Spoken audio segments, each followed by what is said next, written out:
আসসালামু আলাইকুম, সবাই কেমন আছেন? আলহামদুলিল্লাহ, আমি আল্লাহর রহমতে ভালো আছি। আজকে আমি সুজির পাকন পিঠা বানিয়ে দেখাবো, খুবই সহজে ঝটপটে।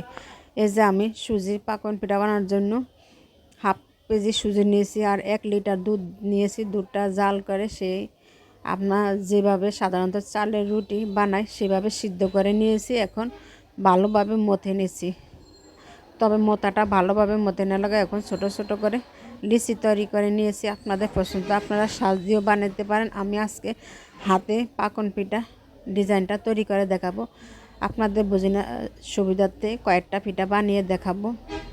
এই যে আমি এখন একটা চিরুনি নিয়েছি আর একটা টুথপিক নিয়েছি, এটা দিয়ে আজকে আমি ডিজাইনটা করে দেখাবো খুবই সহজে। আপনারা এভাবে বাসায় সাজ ছাড়া পাকন পিঠার ডিজাইন তৈরি করে নিতে পারেন। একটা ডিজাইন অলরেডি হয়ে গেছে, আপনাদের বুঝার সুবিধার্থে কয়েকটা একে একে বানিয়ে দেখাচ্ছি।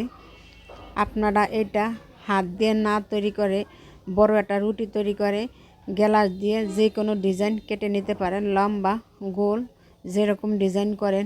পাতার ডিজাইন হলে একটু পাতালে নেবেন।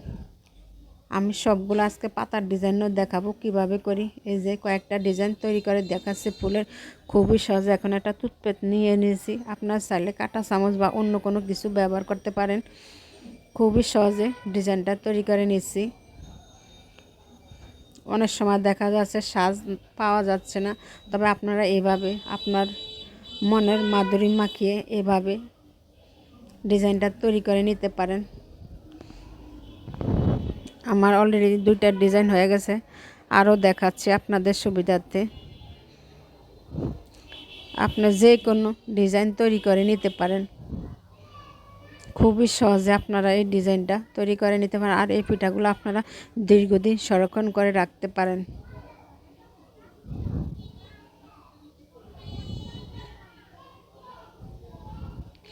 আমি আবারও বলছি, আমি এই গোলাটা কিভাবে তৈরি করেছি। 1 লিটার দুধ জাল করে হাফ কেজি সুজি দিয়ে চালের রুটা যেভাবে সিদ্ধ করে সেভাবে সিদ্ধ করে নিয়েছি। এইভাবে আমি প্রতিটা ডিজাইন তুলে নিচ্ছি। এখন একটা পাতার ডিজাইন তৈরি করে দেখাচ্ছি।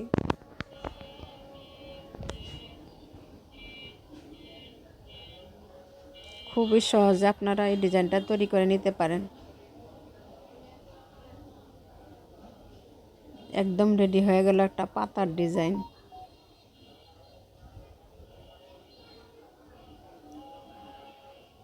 আর এটা আমার ডো ঠিকই ছিল, শুধু একটু ড্রাগন ফলের রস দিয়ে একটু কালারিং করে নিয়েছে। এটা অপশনাল, আপনারা দিতেও পারেন নাও দিতে পারেন, জাস্ট একটু ভালো দেখার জন্য কালারটা।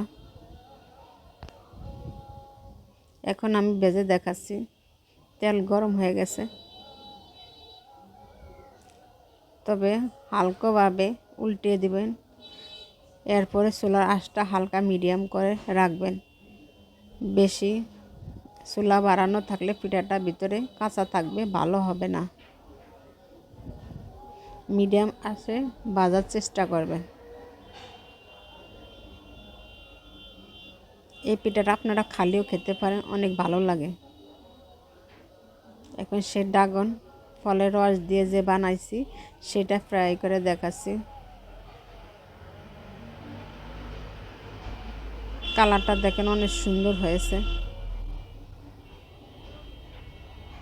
আর এটা আমি গুড়ের শিরাতে আজকে ভেজাবো। শিরাটা আমি আগে তৈরি করে রেখেছি।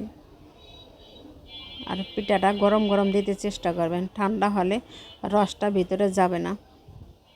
তবে এটা আমি 10 মিনিটের জন্য রেখে দেব। 10 মিনিট পরে দেখেন পিঠাটা কি সুন্দর, কোনো একটা পিঠা ভেঙে নাই, দেখতে অনেক সুন্দর হয়েছে। ভিডিওটা ভালো লাগলে অবশ্যই লাইক শেয়ার কমেন্ট করবেন।